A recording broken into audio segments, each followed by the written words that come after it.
जो लोग हज और उम्रा करने के लिए जाते हैं, जो सुन्नी है ना, उनके दिमाग में एक सवाल ये रहता है हमेशा से, यार हम जा रहे हैं मक्का में और मदीना हम जाएंगे, वहां पर जो इमाम है उनके पीछे हम नमाज पढ़ेंगे तो हमारी नमाज होगी या नहीं होगी। ये सवाल हर उस शख्स के दिल में पैदा होता है जो सुन्नी है और जो हज करने के लिए जा रहा है, जो उम्रा करने के लिए जा रहा है। नमाज नहीं होगी तो उसकी वजह क्या है? तो क्या यहाँ पर जो इमाम है, जो अइम्मा है, जो हरमैन शरीफैन में इमाम है, वो सुन्नी कभी नहीं रहे हैं? ये हमेशा से बदअकीदा लोग यहाँ पर इमामत करते रहे हैं। तो जितने भी लोगों ने अब तक इनके पीछे नमाज पढ़ी है, जो सुन्नी हजरात हैं, जो अहले सुन्नत वल जमात से ताल्लुक रखने वाले हैं, क्या उनकी सबकी नमाजें बेकार हो गई है? तो याद रखना मेरे अजीजों, ऐसा नहीं है। एक वक्त ऐसा था कि यहाँ पर इमाम भी जो हुआ करते थे वो आशिक़ रसूल इमाम हुआ करते थे, नबी से मोहब्बत करने वाले, नबी से प्यार करने वाले, जिनका अकीदा दुरुस्त था, जिनकी सोच दुरुस्त थी, वही लोग यहाँ पर इमाम हुआ करते थे। और वो वक्त कौन सा वक्त था? वो वक्त था कि जब यहाँ पर सल्तनत उस्मानिया कायम थी। हिजाज के अंदर सल्तनत उस्मानिया कायम थी, 300 साल तक हुकूमत की। तो इमाम भी फिर वही रहे मेरे अजीजों यहाँ पर। लेकिन एक बरतानिया का जासूस आया, उसने अरबों को वरगलाया और सल्तनत उस्मानिया को यहाँ से निकाल दिया। फिर ये आले सऊद आकर के बैठ गए कि जिनका अकीदा मेरे अजीजों, किसका अकीदा था? मोहम्मद बिन अब्दुल वहाब नजदी का मेरे अजीजों ये अकीदा लेकर के चले। और आज भी इनकी वही सोच है, आज भी इनकी वही थिंकिंग है। तो याद रखना मेरे अजीजों, जो उम्रा करने के लिए जा रहे हैं, जो हज करने के लिए अब जा रहे हैं, वो एक बात जहन नशीन कर ले, एक बात को याद रखें और गांठ बांध ले इस बात की कि आप इनके इमामों के पीछे नमाज ना पढ़े। अब तो इमाम ही सरकारी है, जो सरकार हुक्म देती है वही ये काम करते हैं। आप कहेंगे वजह क्या है, इनके पीछे नमाज क्यों नहीं होगी? जितने लोग दुनिया भर से जा रहे हैं, इनके पीछे नमाज पढ़ते हैं कि सबकी नमाजें बेकार हो रही है। याद रखना मेरे अजीजों, जिसका अकीदा गलत हो, जिसका अकीदा दुरुस्त ना हो, अल्लाह के रसूल सल्लल्लाहु तआला अलैहि वसल्लम के बारे में जिसका अकीदा दुरुस्त ना हो,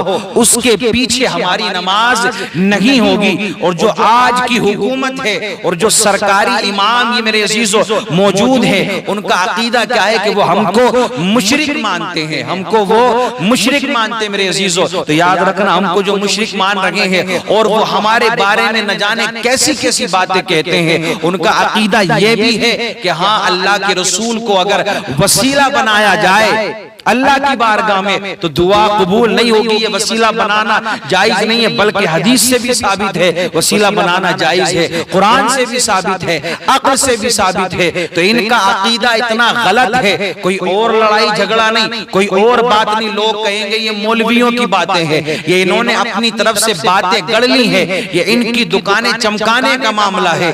याद रखना मेरे अजीजों, जो सुन्नी हजरात जा रहे हैं वो इनके पीछे नमाज ना पढ़े, या तो ये करें कि अपने ग्रुप के साथ किसी आलिम को लेकर के चले जाएं, किसी आलिम को लेकर के जाएं जो जानकार है, जो जानने वाला है, ताकि आपके सारे अरकान दुरुस्त हो जाए, आपकी नमाजें भी दुरुस्त हो जाए। अगर ऐसा नहीं कर सकते मेरे अजीजों, क्योंकि आज सरकार है, बहुत सख्तियां हैं, तो और बहुत सारे रास्ते हैं, तो सिर्फ इनका अकीदा दुरुस्त ना होने की वजह से इनके पीछे हमारी नमाज नहीं होगी, और कोई बात नहीं है। बहुत सारे सवालात इस हवाले से आते हैं, बहुत सारी बातें इस हवाले से मेरे अजीजों पैदा होती है। फिर लोग यही कहते हैं कि इन्होंने ये देखो न जाने कौन सा तरीका निकाल लिया है, न जाने ये कहां से बातें लेकर के आते हैं। तो ये तो जानकारी लेना पड़ेगी आपको। ये तो आपको, आप इतना पैसा खर्च कर रहे हैं, 3 से 4 लाख रुपए खर्च हो रहे हैं। और याद रखना मेरे अजीजों, खर्च तो ठीक है, फिर वहां जाकर के कितनी मेहनतें हैं, कितनी मशक्कतें हैं। इन तमाम तर मेहनतें करने के बाद में, ये तमाम मुशक्कतें उठाने के बाद में और इतना पैसा खर्च करने के बाद में भी अगर आपकी नमाज वहां दुरुस्त नहीं हो रही है, आपके अरकान सही ढंग से आप अदा नहीं कर पा रहे हैं, आपकी नमाजें खराब हो रही है, तो मेरे अजीजों आपका जाना किसी काम का नहीं है, आपका वहां पर जाना किसी काम का नहीं है। अल्लाहू अकबर कबीरा। तो इस बात को आप हमेशा याद रखें मेरे अजीजों कि जब भी आप हज करने के लिए जाएं, उम्रा करने के लिए लिए जाएं तो सबसे पहले कोशिश ये करें यार सारे मसाइल हमें मालूम होने चाहिए। ऐसा नहीं है कि यार पैसा भर दिया बस चले गए हज करने के लिए।